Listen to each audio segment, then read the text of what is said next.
The Majesty of Calmness by William George Jordan. Chapter 1.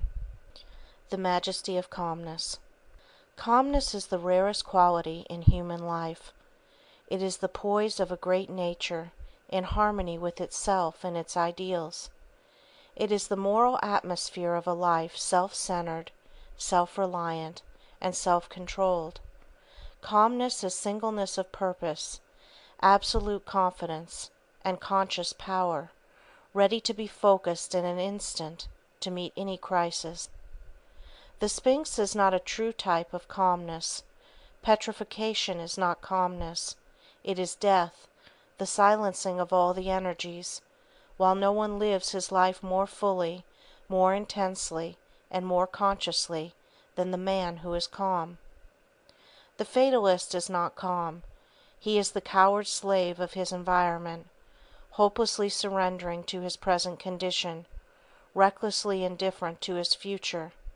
He accepts his life as a rudderless ship drifting on the ocean of time. He has no compass, no chart, no known port to which he is sailing. His self-confessed inferiority to all nature is shown in his existence of constant surrender. It is not calmness. The man who is calm has his course in life clearly marked on his chart. His hand is ever on the helm. Storm, fog, night, tempest, danger, hidden reefs, he is ever prepared and ready for them.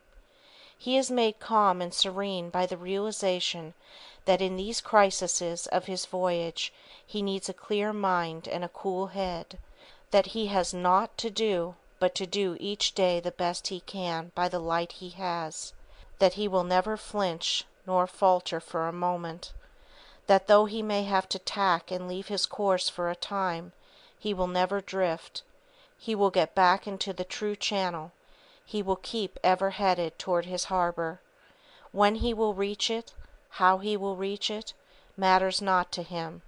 He rests in calmness, knowing he has done his best. If his best seems to be overthrown or overruled, then he must still bow his head in calmness. To no man is permitted to know the future of his life, the finality. God commits to man ever only new beginnings, new wisdom, and new days, to use the best of his knowledge. Calmness comes ever from within. It is the peace and restfulness of the depths of our nature. The fury of storm and of wind agitate only the surface of the sea. They can penetrate only 200 or 300 feet. Below that is the calm, unruffled deep. To be ready for the great crises of life, we must learn serenity in our daily living. Calmness is the crown of self-control. When the worries and cares of the day fret you, and begin to wear upon you, and you chafe under the friction, be calm. Stop, rest for a moment, and let calmness and peace assert themselves. If you let these irritating outside influences get the better of you, you are confessing your inferiority to them by permitting them to dominate you. Study the disturbing elements, each by itself. Bring all the willpower of your nature to bear upon them, and you will find that they will, one by one, melt into nothingness, like vapors fading before the sun. The glow of calmness that will then pervade your mind, the tingling sensation of an inflow of new strength, may be to you the beginning of the revelation of the supreme calmness that is possible for you. Then in some great hour of your life, when you stand face to face with some awful trial, when the structure of your ambition and life work crumbles in a moment, you will be brave. You can then fold your arms calmly, look out undismayed and undaunted upon the ashes of your hope, upon the wreck of what you have faithfully built, and with brave heart and unfaltering voice you may say, "So let it be. I will build again." When the tongue of malice and slander, the persecution of inferiority, tempts you for just a moment to retaliate, when for an instant you forget yourself so far as to hunger for revenge, be calm. When the gray heron is pushed by its enemy, the eagle, it does not run to escape. It remains calm, takes a dignified stand, and waits quietly, facing the enemy unmoved. With the terrific force with which the eagle makes its attack, the boasted king of birds is often impaled and run through on the quiet, lance-like bill of the heron. The means that man takes to kill another's character becomes suicide of his own. No man in the world ever attempted to wrong another without being injured in return, some way, somehow, sometime. The only weapon of offense that nature seems to recognize is the boomerang. Nature keeps her books admirably. She puts down every item. She closes all accounts finally. But she does not always balance them at the end of the month. To the man who is calm, revenge is so far beneath him that he cannot reach it, even by stooping. When injured, he does not retaliate. He wraps around himself the royal robes of calmness, and he goes quietly on his way. When the hand of death touches the one we hold dearest, paralyzes our energy, and eclipses the sun of our life, the calmness that has been accumulating in long years becomes in a moment our refuge, our reserve strength. The most subtle of all temptations is the seeming success of the wicked. It requires moral courage to see, without flinching, material prosperity coming to men who are dishonest; to see politicians rise into prominence, power and wealth by trickery and corruption; to see virtue in rags and vice in velvets; to see ignorance at a premium and knowledge at a discount. To the man who is really calm, these puzzles of life do not appeal. He is living his life as best he can. He is not worrying about the problems of justice, whose solution must be left to omniscience to solve. When man has developed the spirit of calmness until it becomes so absolutely part of him that his very presence radiates it, he has made great progress in life. Calmness cannot be acquired of itself and by itself.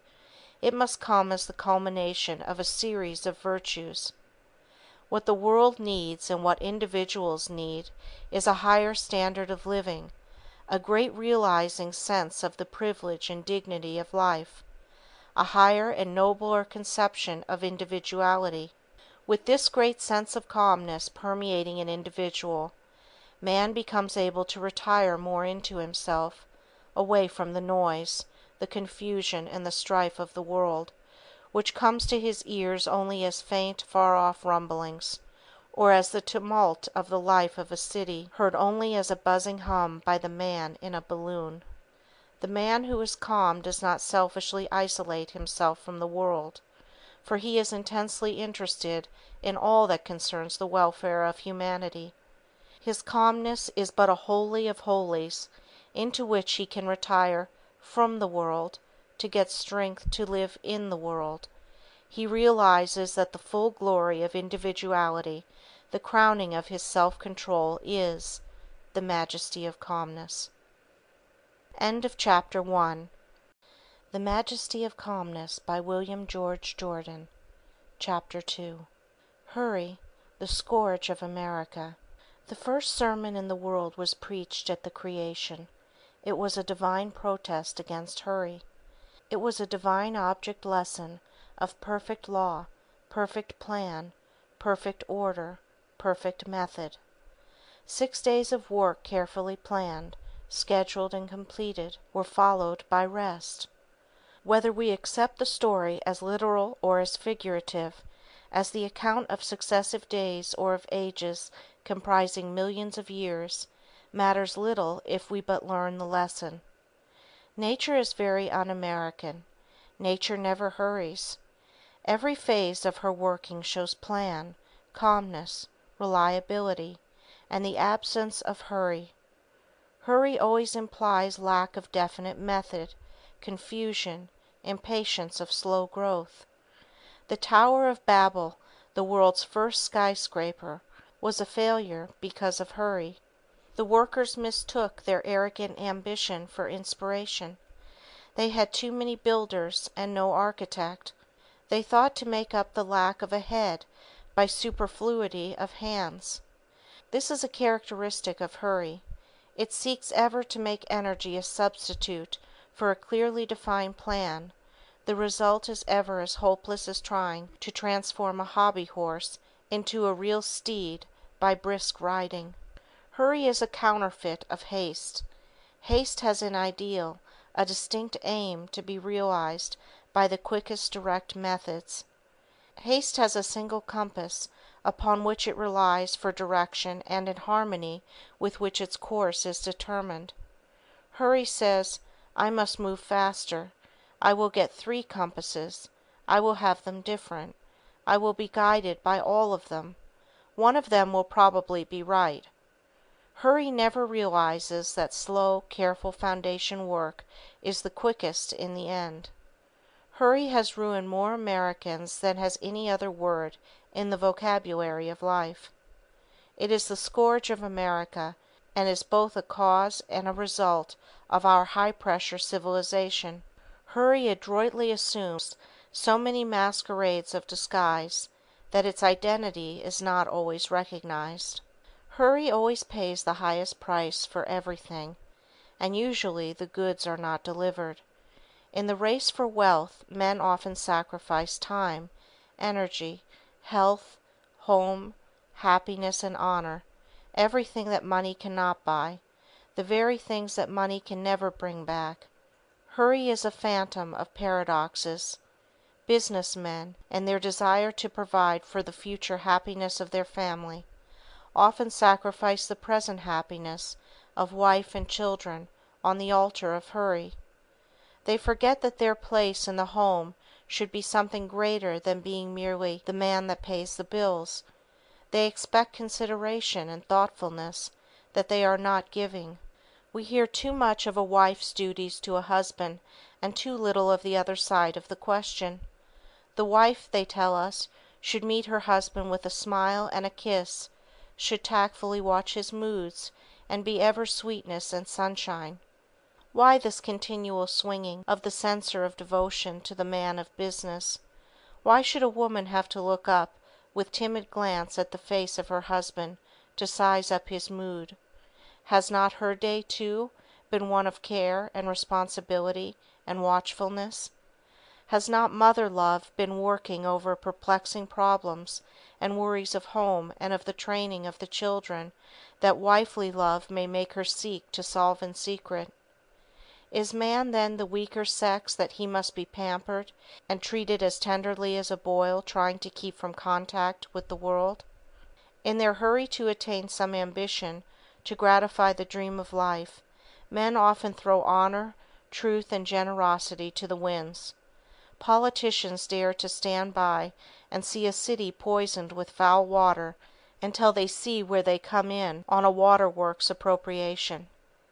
If it be necessary to poison an army, that, too, is but an incident in the hurry for wealth. This is the age of the hothouse. The element of natural growth is pushed to one side, and the hothouse and the force pump are substituted. Nature looks on tolerantly as she says, "So far you may go, but no farther, my foolish children." The educational system of today is a monumental institution dedicated to hurry. The children are forced to go through a series of studies that sweep the circle of all human wisdom. They are given everything that the ambitious ignorance of the age can force into their minds. They are taught everything but the essentials, how to use their sense and how to think. Their minds become congested by a great mass of undigested facts, and still the cruel, barbarous forcing goes on. You watch it until it seems you cannot stand it a moment longer, and you instinctively put out your hand and say, "Stop." This modern slaughter of the innocents must not go on. Education smiles suavely, waves her hand complacently towards her thousands of knowledge prisons over the country, and says, "Who are you that dare speak a word against our sacred school system?" Education is in a hurry. because she falls in 15 years to do what half the time should accomplish by better methods, she should not be too boastful. Incompetence is not always a reason for pride. And they hurry the children into 100 textbooks, then into ill health, then into the college, then into a diploma, then into life, with a dazed mind, untrained and unfitted for the real duties of living. Hurry is the death blow to calmness, to dignity, to poise. The old-time courtesy went out when the new-time hurry came in. Hurry is the father of dyspepsia. In the rush of our national life, the bolting of food has become a national vice. The words "quick lunches" might properly be placed on thousands of headstones in our cemeteries. Man forgets that he is the only animal that dines; the others merely feed.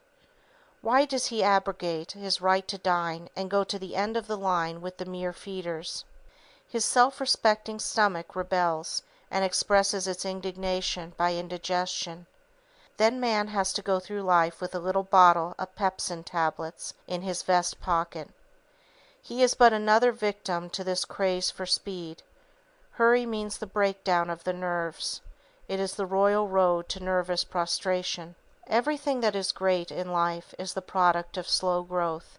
The newer and greater and higher and nobler the work, the slower is its growth, the surer is its lasting success.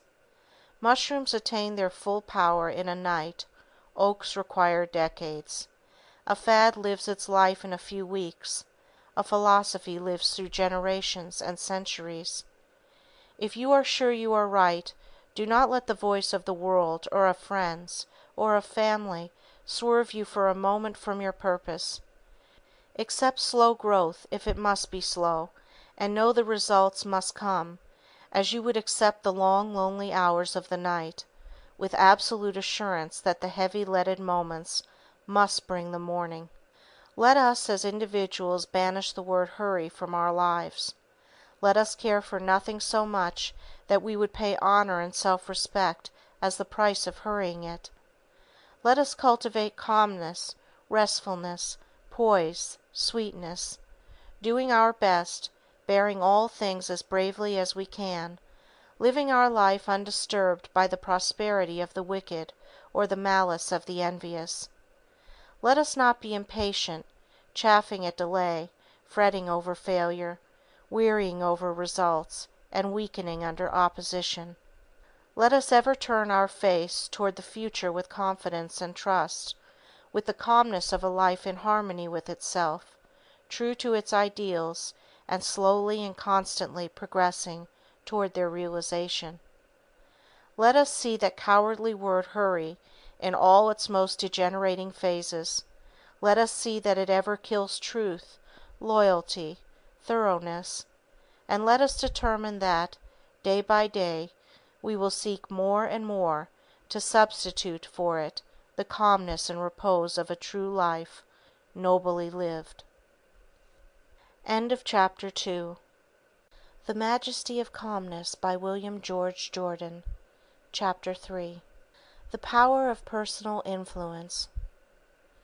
The only responsibility that a man cannot evade in this life is the one he thinks of least, his personal influence. Man's conscious influence, when he is on dress parade, when he is posing to impress those around him, is woefully small. But his unconscious influence, the silent, subtle radiation of his personality, the effect of his words and acts, the trifles he never considers, is tremendous. Every moment of life he is changing to a degree the life of the whole world. Every man has an atmosphere which is affecting every other.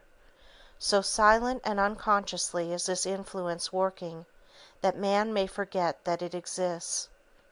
All the forces of nature, heat, light, electricity, and gravitation, are silent and invisible.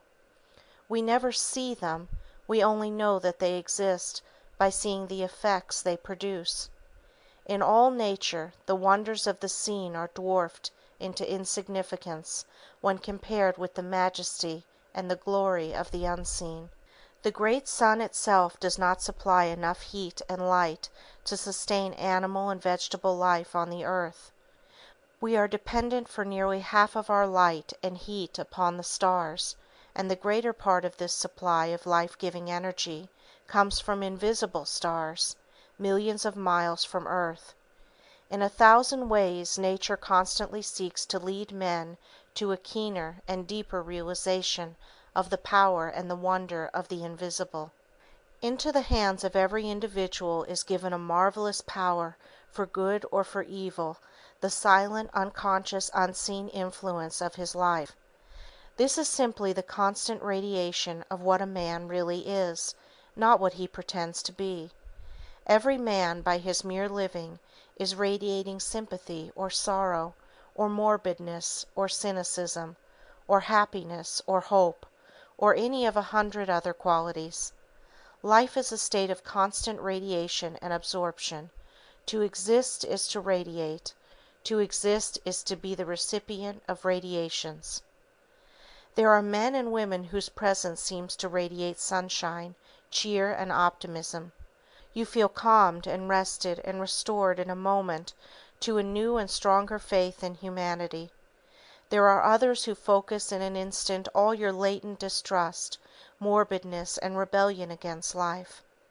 Without knowing why, you chafe and fret in their presence. You lose your bearings on life and its problems. Your moral compass is disturbed and unsatisfactory. It is made untrue in an instant, as the magnetic needle of a ship is deflected when it passes near great mountains of iron ore. There are men who float down the stream of life like icebergs, cold, reserved, unapproachable, and self-contained. In their presence you involuntarily draw your wraps closer around you, as you wonder who left the door open.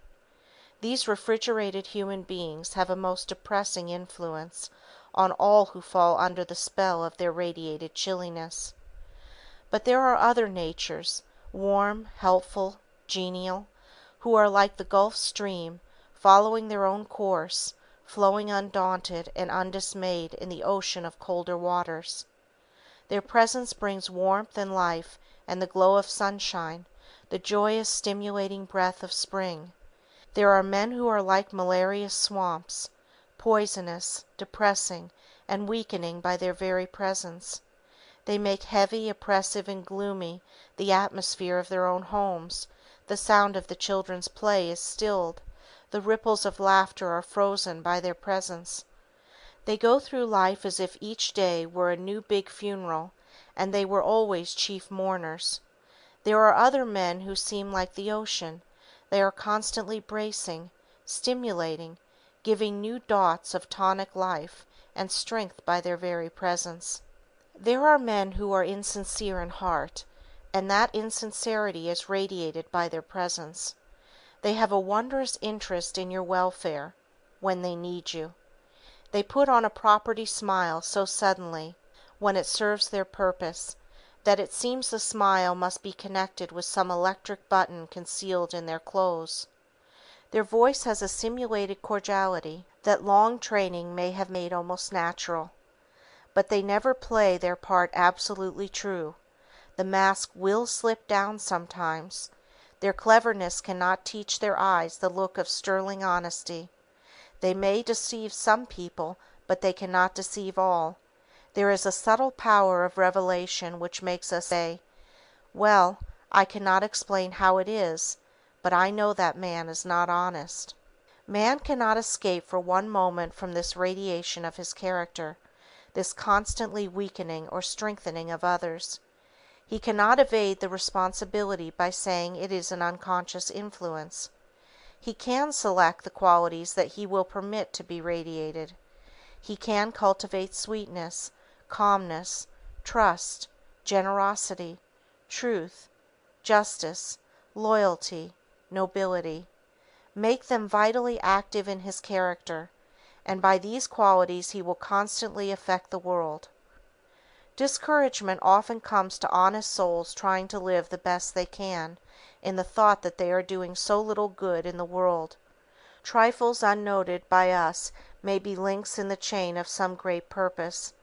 In 1797, William Godwin wrote The Inquirer, a collection of revolutionary essays on morals and politics.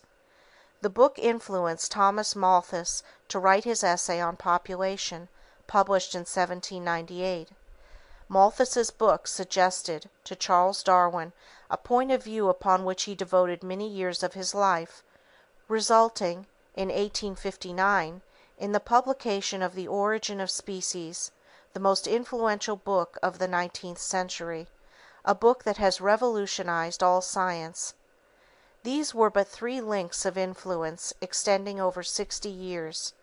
It might be possible to trace this genealogy of influence back from Godwin, through generation and generation, to the word or act of some shepherd in early Britain, watching his flock upon the hills, living his quiet life, and dying with the thought that he had done nothing to help the world. Men and women have duties to others, and duties to themselves. In justice to ourselves, we should refuse to live in an atmosphere that keeps us from living our best.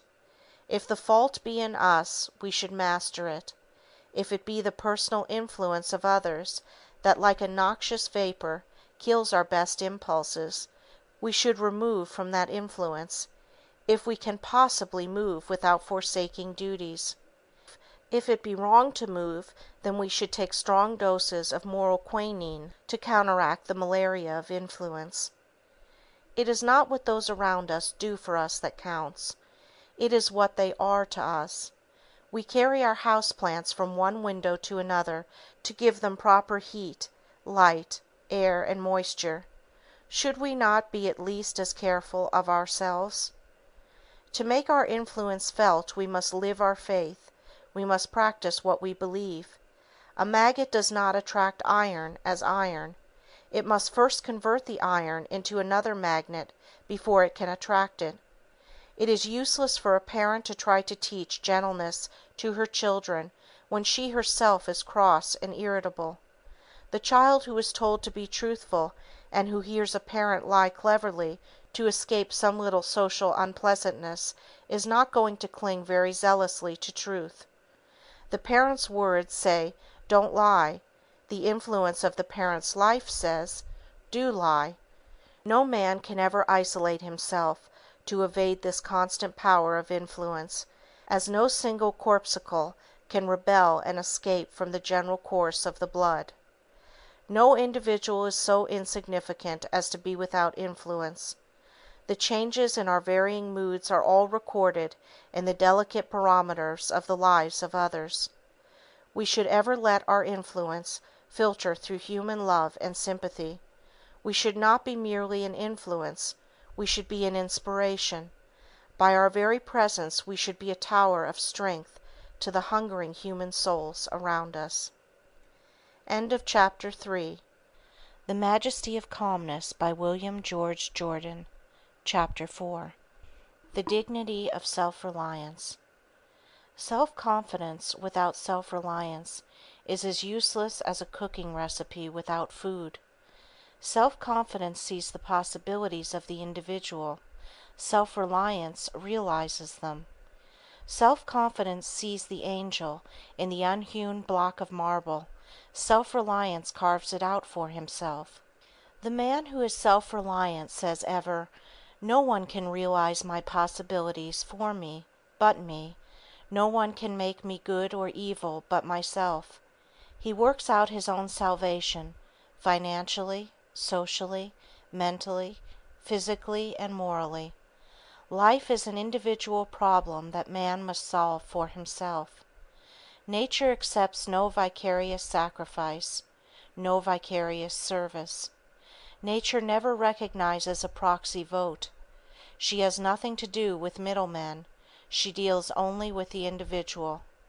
Nature is constantly seeking to show man that he is his own best friend or his own worst enemy. Nature gives man the option on which he will be to himself. All the athletic exercises in the world are of no value to the individual unless he compel those bars and dumbbells to yield to him in strength and muscle, the power for which he himself pays in time and effort. He can never develop his muscles by sending his valet to the gymnasium. The medicine chests of the world are powerless, in all the united efforts, to help the individual until he reach out and take for himself what is needed for his individual weaknesses. All the religions of the world are but speculations in morals, mere theories of salvation, until the individual realize that he must save himself by relying on the law of truth as he sees it, and living his life in harmony with it as fully as he can. But religion is not a Pullman car with soft cushioned seats where he has but to pay for his ticket and someone else does all the rest. In religion, as in all great things, he is ever thrown back on his self-reliance. He should accept all helps, but he must live his own life. He should not feel that he is a mere passenger. He is an engineer, and the train is his life. We must rely on ourselves, live our own lives, or we merely drift through existence, losing all that is best, all that is greatest, all that is divine. All that others can do for us is to give us opportunity. We must ever be prepared for the opportunity when it comes, and to go after it and find it when it does not come, or that opportunity is to us nothing. Life is but a succession of opportunities. They are for good or evil, as we make them. Many of the alchemists of old felt that they lacked but one element. If they could obtain that one, they believed they could transmute the baser metals into pure gold. It is so in character. There are individuals with rare mental gifts and delicate spiritual discernment who fail utterly in life because they lack the one element, self-reliance. This would unite all their energies and focus them into strength and power. The man who is not self-reliant is weak, hesitating and doubting in all he does. He fears to take a decisive step because he dreads failure, because he is waiting for someone to advise him, or because he dare not act in accordance with his own best judgment. In his cowardice and in his conceit, he sees all his non-successes due to others. He is not appreciated, not recognized. He is kept down. He feels that in some subtle way society is conspiring against him. He grows almost vain as he thinks that no one has had such poverty, such sorrow, such affliction, such failure as have come to him. The man who is self-reliant seeks ever to discover and conquer the weakness within him that keeps him from the attainment of what he holds dearest. He seeks within himself the power to battle against all outside influences. He realizes that all the greatest men in history, in every phase of human effort, have been those who have had to fight against the odds of sickness, suffering, sorrow. To him, defeat is no more than passing through a tunnel is to a traveler. He knows he must emerge again into the sunlight. The nation that is strongest is the one that is most self-reliant, the one that contains within its boundaries all that its people need. If, with its ports all blockaded, it has not within itself the necessities of life and the elements of its continual progress, then it is weak, held by the enemy, and it is but a question of time till it must surrender. Its independence is in proportion to its self-reliance, to its power to sustain itself from within. What is true of nations is true of individuals. The history of nations is but the biography of individuals magnified, intensified, multiplied, and projected on the screen of the past. History is the biography of a nation, biography is the history of an individual. So it must be that the individual who is most strong in any trial, sorrow or need, is he who can live from his inherent strength, who needs no scaffolding of commonplace sympathy to uphold him. He must ever be self-reliant. The wealth and prosperity of ancient Rome, relying on her slaves to do the real work of the nation, proved the nation's downfall. The constant dependence on the captives of war to do the thousand details of life for them, killed self-reliance in the nation and in the individual. Then, through weakened self-reliance and the increased opportunity for idle, luxurious ease that came with it, Rome, a nation of fighters, became a nation of men more effeminate than women. As we depend on others to do those things we should do for ourselves, our self-reliance weakens, and our power and our control of them become continuously less. Man, to be great, must be self-reliant. Though he may not be so in all things, he must be self-reliant in the one in which he would be great. This self-reliance is not the self-sufficiency of conceit. It is daring to stand alone. Be an oak, not a vine. Be ready to give support, but do not crave it, do not depend on it. To develop your true self-reliance, you must see from the very beginning that life is a battle you must fight for yourself. You must be your own soldier. You cannot buy a substitute. You cannot win a reprieve. You can never be placed on the retired list. The retired list of life is death. The world is busy with its own cares, sorrows, and joys, and pays little heed to you. There is but one great password to success: self-reliance. If you would learn to converse, put yourself into positions where you must speak. If you would conquer your morbidness, mingle with bright people around you, no matter how difficult it may be. If you desire the power that someone else possesses, do not envy his strength, and dissipate your own energy by weakly wishing his force were yours. Emulate the process by which it became his. Depend on your own self-reliance. Pay the price for it, and equal power may be yours. The individual must look upon himself as an investment of untold possibilities if rightly developed, a mine whose resources can never be known but by going down into it and bringing out what is hidden. Man can develop his self-reliance by seeking constantly to surpass himself. We try too much to surpass others. If we seek ever to surpass ourselves, we are moving on a uniform line of progress that gives a harmonious unifying to our growth in all its parts. Daniel Morrill, at one time president of the Cambria Rail Works that employed 7,000 men and made a rail famed throughout the world, was asked the secret of the great success of the works. "We have no secret," he said, "but this: we always try to beat our last batch of rails. Competition is good, but it has its danger side. There is a tendency to sacrifice real worth to mere appearance, to have seeming rather than reality. But the true competition is the competition of the individual with himself, his present seeking to excel his past. This means real growth from within. Self-reliance develops it, and it develops self-reliance. Let the individual feel thus as to his own progress and possibilities, and he can almost create his life as he will. Let him never fall down in despair at dangers and sorrows at a distance. May they be harmless, like Bunyan's stone lions, when he nears them. The man who is self-reliant does not live in the shadow of someone else's greatness. He thinks for himself, depends on himself, and acts for himself. In throwing the individual back upon himself, it is not shutting his eyes to the stimulus and light and new life that comes from the warm pressure of the hand, the kindly word, and the sincere expressions of true friendship. But true friendship is rare. Its great value is in a crisis, like a lifeboat. Many a boasted friend has proved a leaking, worthless lifeboat when the storm of adversity might make him useful.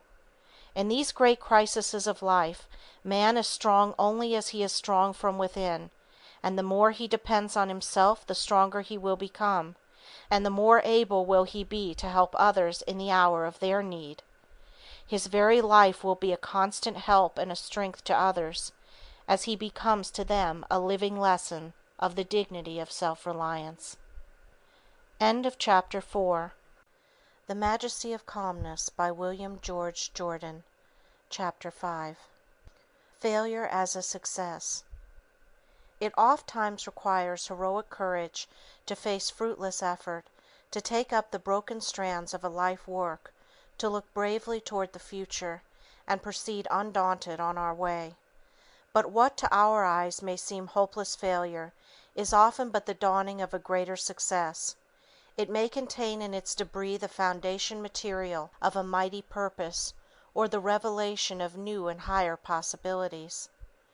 Some years ago it was proposed to send logs from Canada to New York by a new method. The ingenious plan of Mr. Joggins was to bind great logs together by cables and iron girders, and to tow the cargo as a raft. When the novel craft neared New York and success seemed assured, a terrible storm arose. In the fury of the tempest, the iron bands snapped like icicles, and the angry waters scattered the logs far and wide.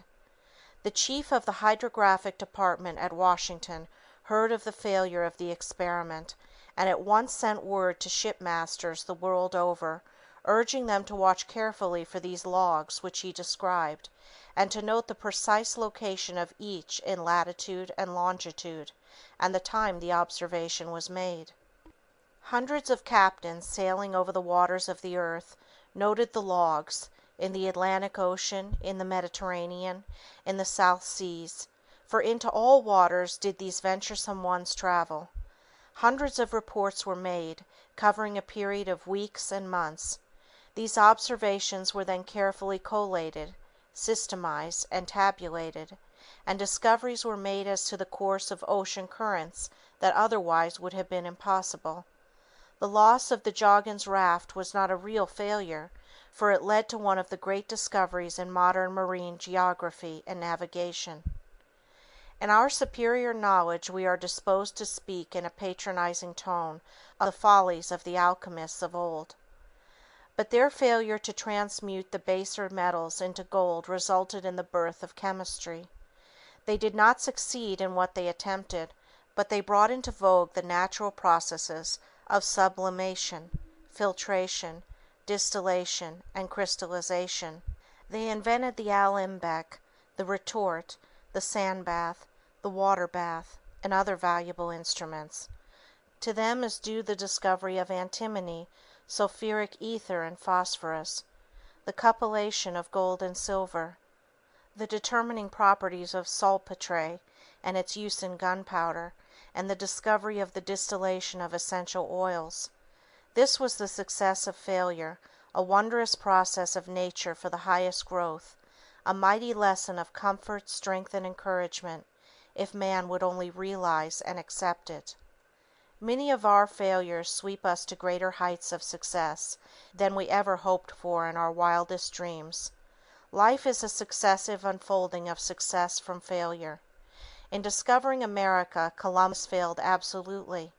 His ingenious reasoning and experiment led him to believe that by sailing westward he would reach India. Every redman in America carries in his name Indian, the perpetuation of the memory of the failure of Columbus. The Genoese navigator did not reach India.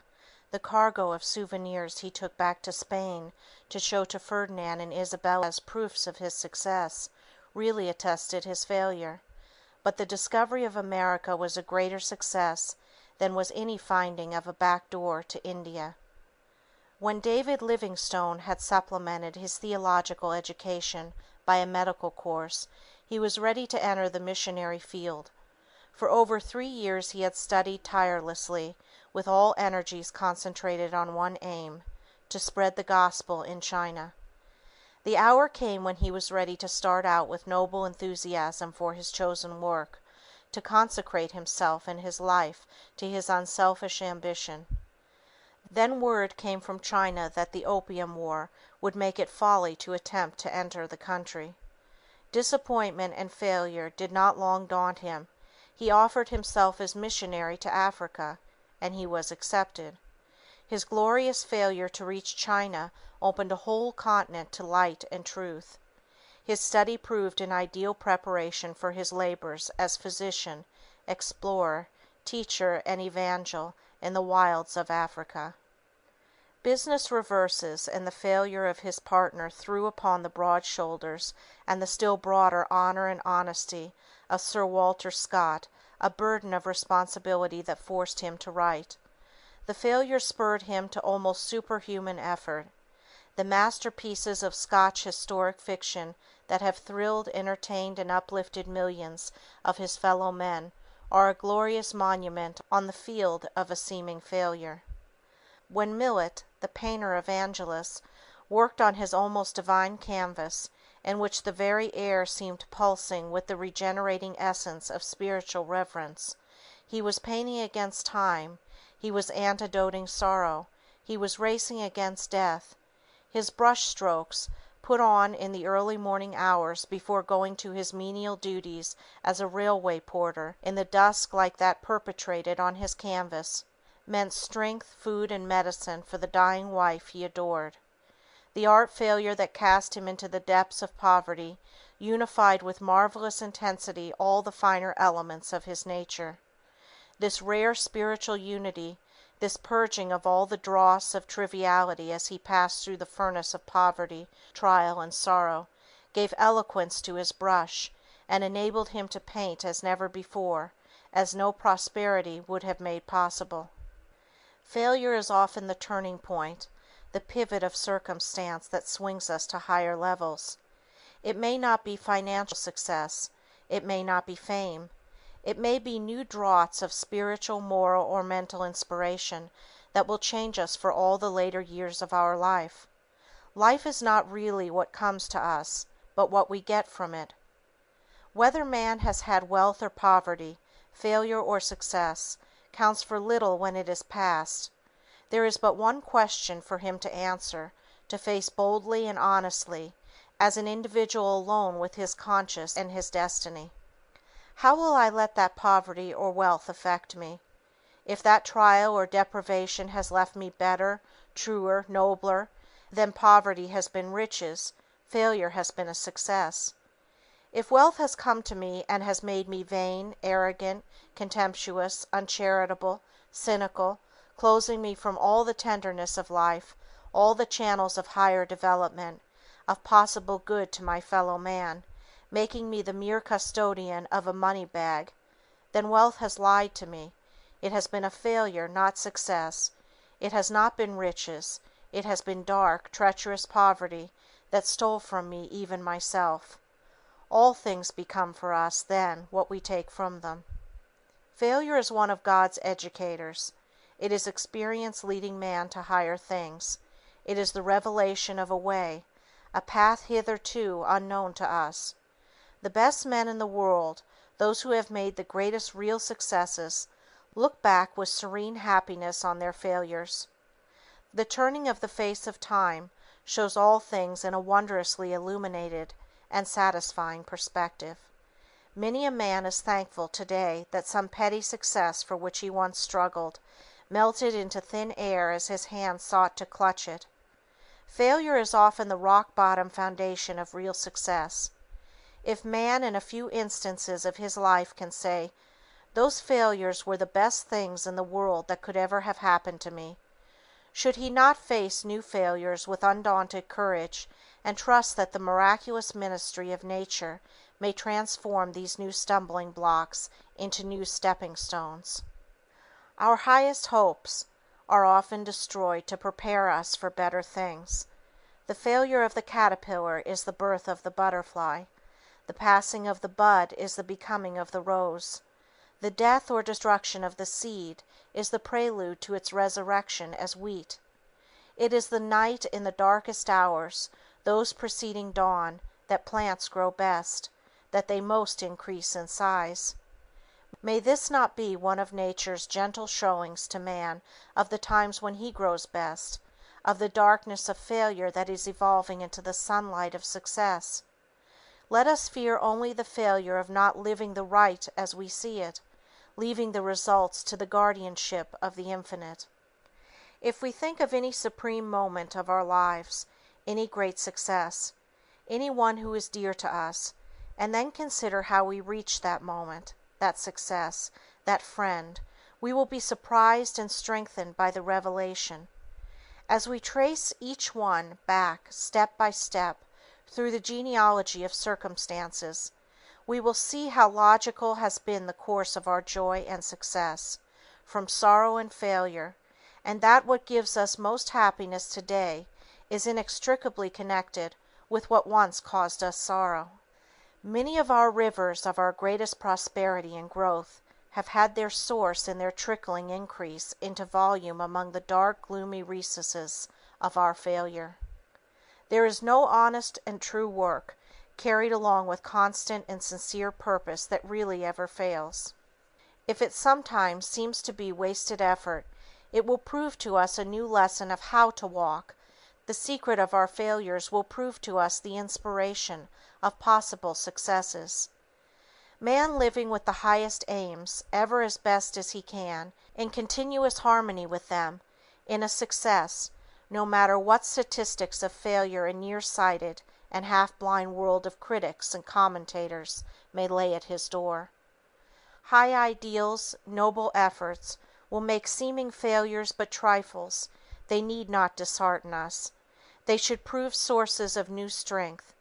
The rocky way may prove safer than the slippery path of smoothness. Birds cannot fly best with the wind but against it. Ships do not progress in calm when the sails flap idly against the unstrained mass.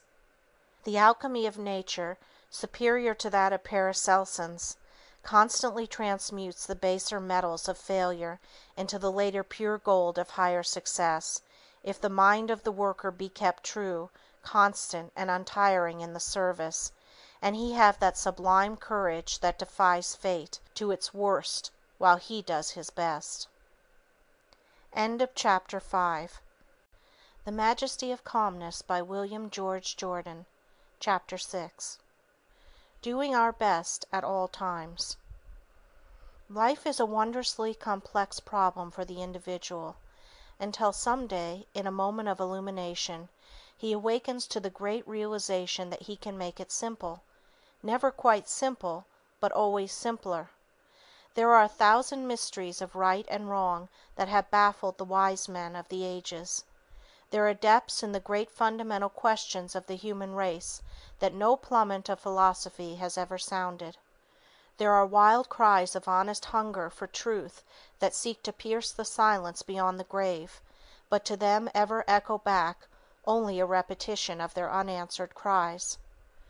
To us all comes at times the great note of questioning despair that darkens our horizon and paralyzes our effort. If there really be a God, if eternal justice really rule the world, we say, why should life be as it is? Why do some men starve while others feast? Why does virtue often languish in the shadow while vice triumphs in the sunshine? Why does failure so often dog the footsteps of honest effort, while the success that comes from trickery and dishonor is greeted with the world's applause? How is it that the loving father of one family is taken by death, while the worthless encumbrance of another is spared? Why is there so much unnecessary pain, sorrowing, and suffering in the world? Why, indeed, should there be any? Neither philosophy nor religion can give any final satisfactory answer that is capable of logical demonstration, of absolute proof. There is ever, even after the best explanations, a residuum of the unexplained. We must then fall back in the eternal arms of faith, and be wise enough to say, I will not be disconcerted by these problems of life. I will not permit them to plunge me into doubt, and to cloud my life with vagueness and uncertainty. Man arrogates much to himself when he demands from the Infinite the full solution of all his mysteries. I will found my life on the impregnable rock of a simple fundamental truth. This glorious creation, with its millions of wondrous phenomena, pulsing ever in harmony with eternal law, must have a creator. That creator must be omniscient and omnipotent. But that creator himself cannot, in justice, demand of any creature more than the best that that individual can give. I will do each day and every moment the best I can by the light I have. I will ever seek more light, more perfect illumination of truth, and ever live as best I can in harmony with the truth as I see it. If failure come, I will meet it bravely. If my pathway then lie in the shadow of trial, sorrow, and suffering, I shall have the restful peace and the calm strength of one who has done his best, who can look back upon the past with no pang of regret, and who has heroic courage in facing the results, whatever they be, knowing that he could not make them different.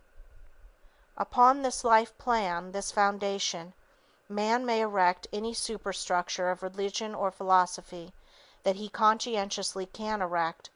He should add to his equipment for living every shred of strength and inspiration, moral, mental, or spiritual, that is in his power to secure. This simple working faith is opposed to no creed, is a substitute for none. It is but a primary belief, a citadel, a refuge where the individual can retire for strength when the battle of life grows hard.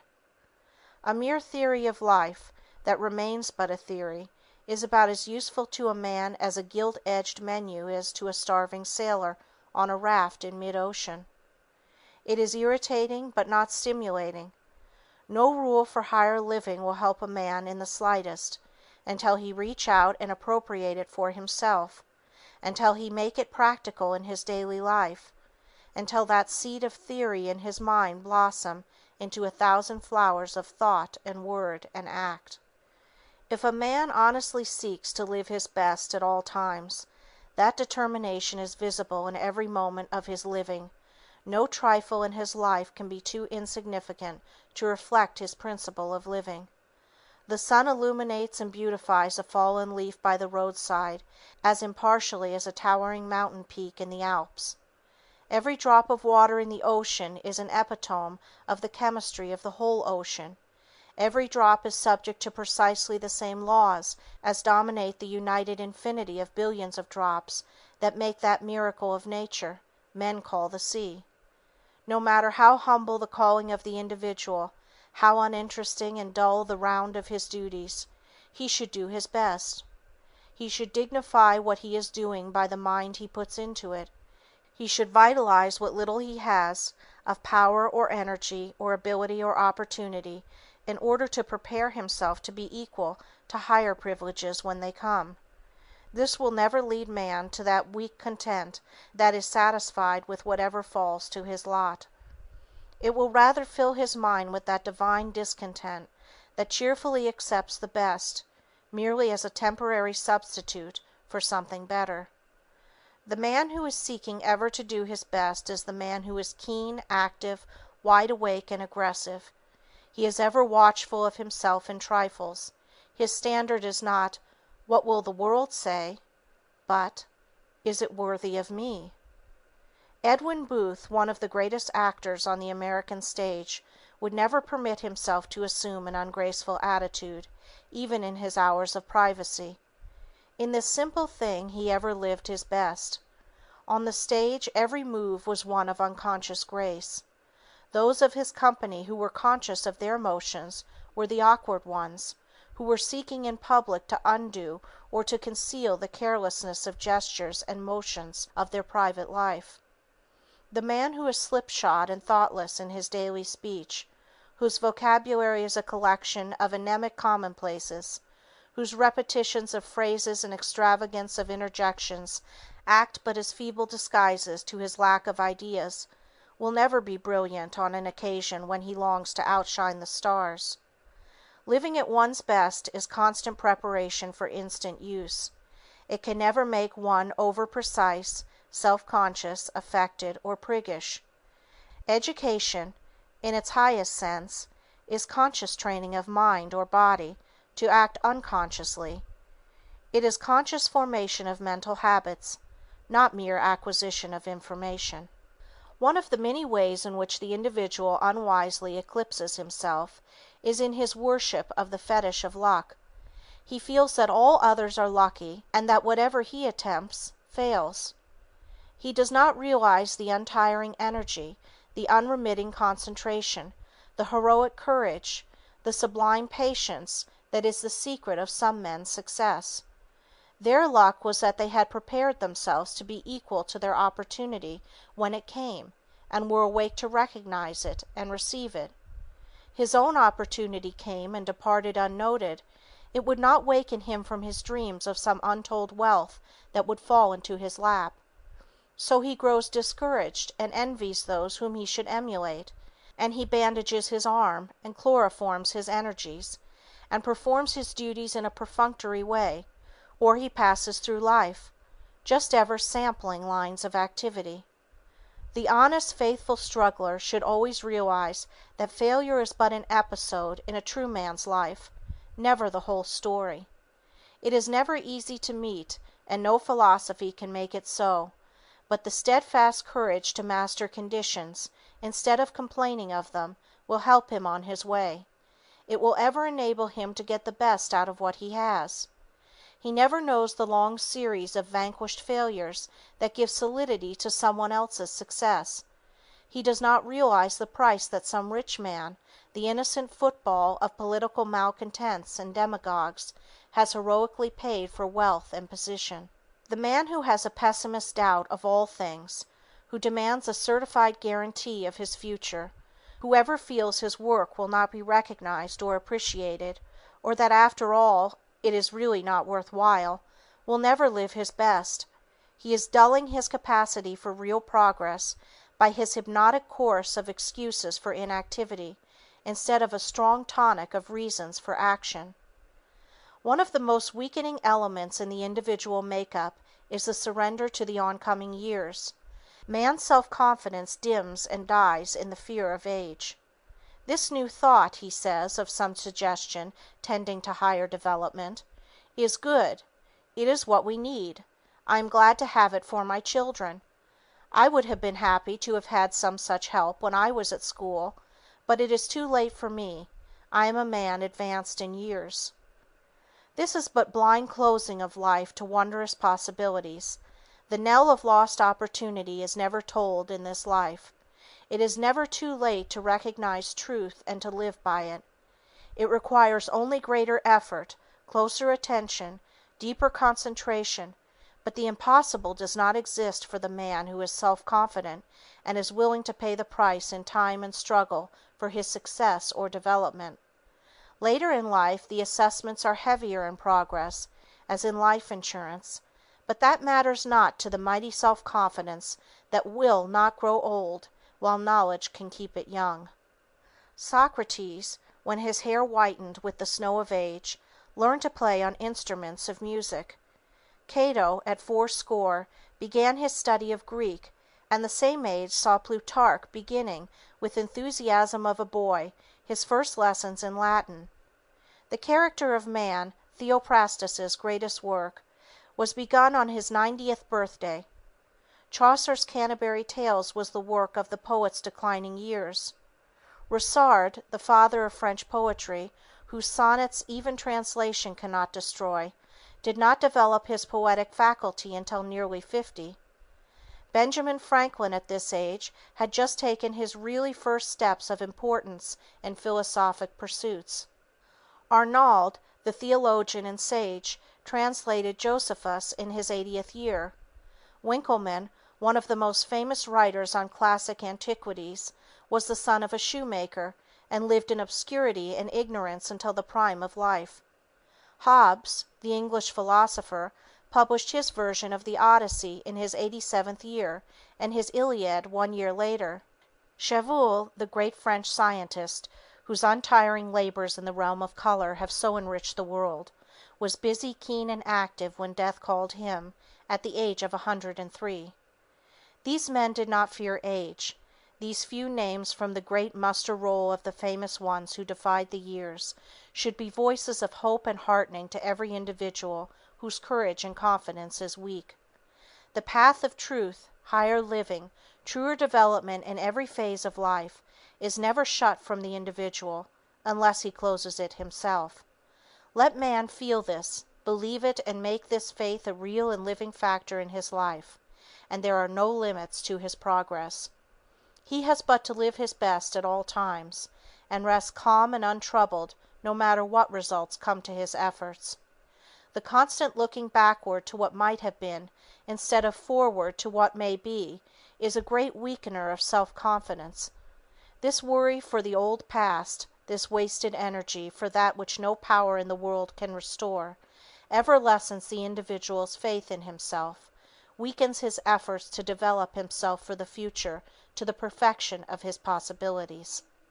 Nature in her beautiful love and tenderness says to man, weakened and worn and weary with the struggle, do in the best way you can the trifle that is under your hand at this moment.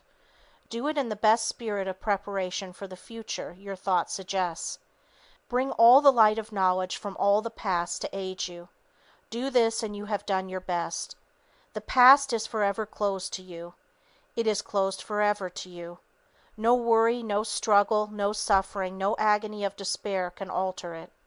It is as much beyond your power as if it were a million years of eternity behind you. Turn all that past, with its sad hours, weakness and sin, its wasted opportunities, as light, in confidence and hope, upon the future. Turn it all in fuller truth and light, so as to make each trifle of this present a new past it will be a joy to look back to, each trifle a grander, nobler, and more perfect preparation for the future. The present and the future you can make from it is yours. The past has gone back with all its messages, all its history, all its records, to the God who loaned you the golden moments to use in obedience to His law. End of chapter 6. The Majesty of Calmness by William George Jordan. Chapter 7. The Royal Road to Happiness. During my whole life I have not had 24 hours of happiness. So said Prince Bismarck, one of the greatest statesmen of the 19th century. 83 years of wealth, fame, honors, power, influence, prosperity, and triumph, years when he held an empire in his fingers, but not one day of happiness. Happiness is the greatest paradox in nature. It can grow in any soil, live under any conditions. It defies environment. It comes from within. It is the revelation of the depths of the inner life as light and heat proclaim the sun from which they radiate. Happiness consists not of having, but of being, not of possessing, but of enjoying. It is the warm glow of a heart at peace with itself.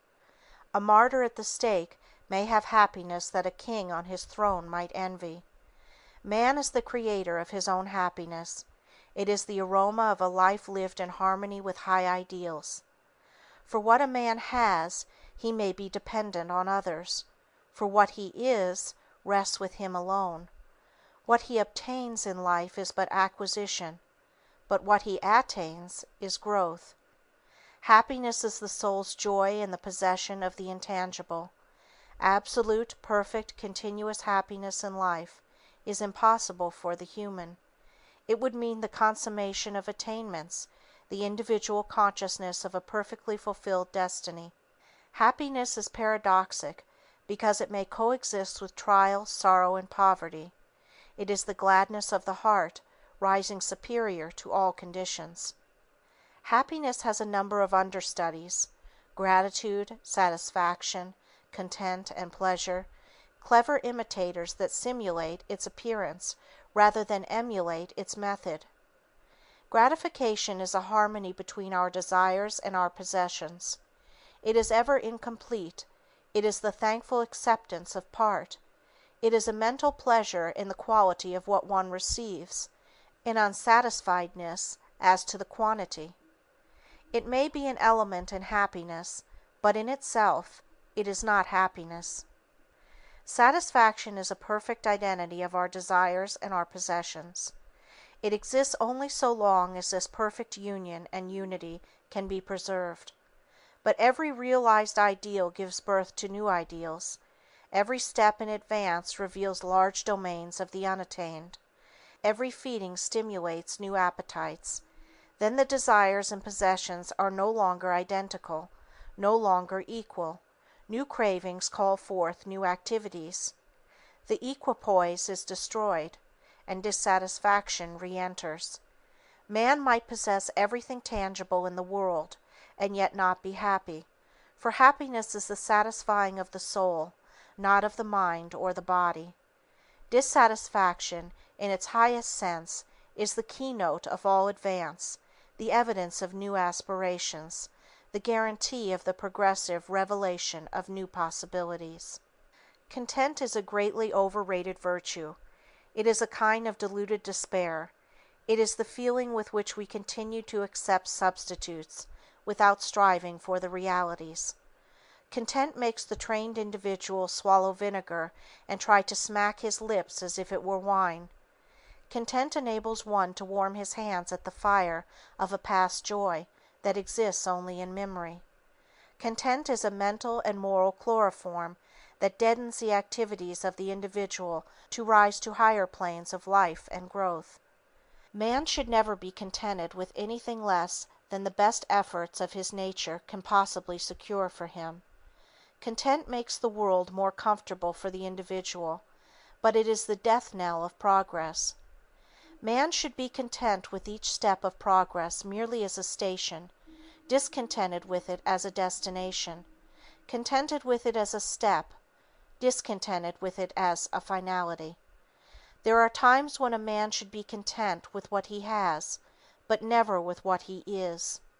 But content is not happiness, neither is pleasure. Pleasure is temporary, happiness is continuous. Pleasure is a note, happiness is a symphony. Pleasure may exist when conscience utters protests, happiness never. Pleasure may have its dregs and its lees, but none can be found in the cup of happiness. Man is the only animal that can be really happy.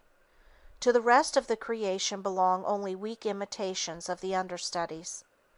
Happiness represents a peaceful attunement of a life with a standard of living. It can never be made by the individual, by himself, for himself. It is one of the incidental byproducts of an unselfish life. No man can make his own happiness the one object of his life and attain it, any more than he can jump on the far end of his shadow.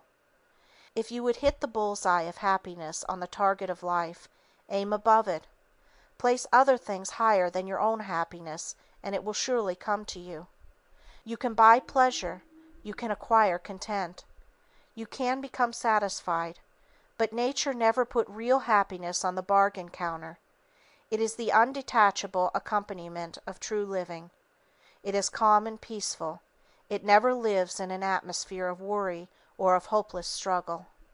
The basis of happiness is the love of something outside self. Search every instance of happiness in the world and you will find, when all the incidental features are eliminated, there is always the constant, unchangeable element of love. Love of parent for child, love of man and woman for each other, love of humanity in some form, or a great life work into which the individual throws all his energies. Happiness is the voice of optimism, of faith, of simple, steadfast love. No cynic or pessimist can be really happy. A cynic is a man who is morally nearsighted and brags about it. He sees the evil in his own heart and thinks he sees the world. He lets a mote in his eye eclipse the sun. An incurable cynic is an individual who should long for death, for life cannot bring him happiness, death might. The keynote of Bismarck's lack of happiness was his profound distrust of human nature. There is a royal road to happiness.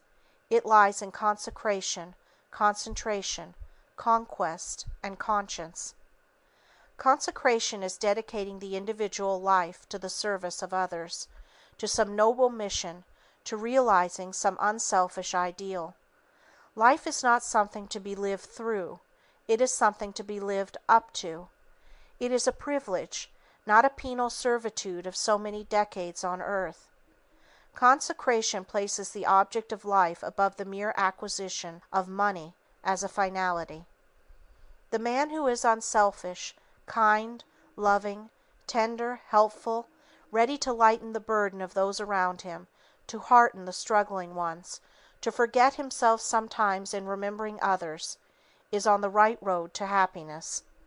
Consecration is ever active, bold and aggressive, fearing naught but possible disloyalty to high ideals. Concentration makes the individual life simpler and deeper. It cuts away the shams and pretenses of modern living, and limits life to its truest essentials. Worry, fear, useless regret, all the great wastes that sap mental, moral, or physical energy must be sacrificed, or the individual needlessly destroys half the possibilities of living. A great purpose in life, something that unifies the strands and threads of each day's thinking, something that takes the sting from the petty trials, sorrows, sufferings, and blunders of life, is a great aid to concentration. Soldiers in battle may forget their wounds, or even be unconscious of them, in the inspiration of battling for what they believe is right. Concentration dignifies a humble life. It makes a great life sublime. In morals, it is a short cut to simplicity. It leads to right for right's sake, without thought of policy or of reward. It brings calm and rest to the individual, a serenity that is but the sunlight of happiness. Conquest is the overcoming of an evil habit, the rising superior to opposition and attack, the spiritual exhalation that comes from resisting the invasion of the groveling material side of life.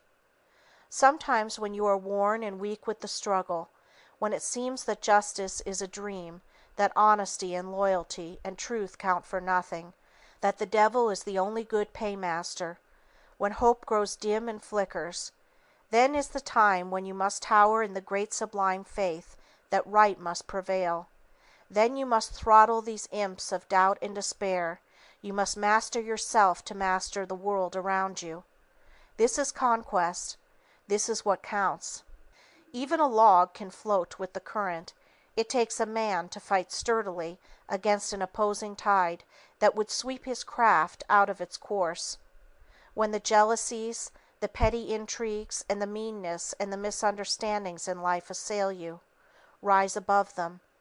Be like a lighthouse that illumes and beautifies the snarling, swashing waves of the storm that threaten it, that seek to undermine it, and seek to wash over it. This is conquest. When the chance to win fame, wealth, success, or the attainment of your heart's desire, by sacrifice of honor or principle, comes to you and it does not affect you long enough even to seem a temptation, you have been the victor. That too is conquest, and conquest is part of the royal road to happiness. Conscience, as the mentor, the guide and compass of every act, leads ever to happiness. When the individual can stay alone with his conscience and get its approval without using force or specious logic, then he begins to know what real happiness is. But the individual must be careful that he is not appealing to a conscience perverted or deadened by the wrongdoing and subsequent deafness of its owner. The man who is honestly seeking to live his life in consecration, concentration, and conquest, living from day to day as best he can, by the light he has, may rely explicitly on his conscience. He can shut his ears to what the world says, and find in the approval of his own conscience the highest earthly tribune, the voice of the Infinite communing with the individual. Unhappiness is the hunger to get. Happiness is the hunger to give. True happiness must ever have the tinge of sorrow outlived, the sense of pain softened by the mellowing years, the chastening of loss that in the wondrous mystery of time transmutes our suffering into love and sympathy with others. If the individual should set out for a single day to give happiness, to make life happier, brighter, and sweeter, not for himself, but for others, he would find a wondrous revelation of what happiness really is. The greatest of the world's heroes could not by any series of acts of heroism do as much real good as any individual living his whole life in seeking, from day to day, to make others happy. Each day there should be fresh resolution, new strength, and renewed enthusiasm. Just for today might be the daily motto of thousands of societies throughout the country, composed of members bound together to make the world better through constant simple acts of kindness, constant deeds of sweetness and self-love. And happiness would come to them in its highest and best form, not because they would seek to absorb it, but because they seek to radiate it. End of Chapter 7. End of The Majesty of Calmness by William George Jordan.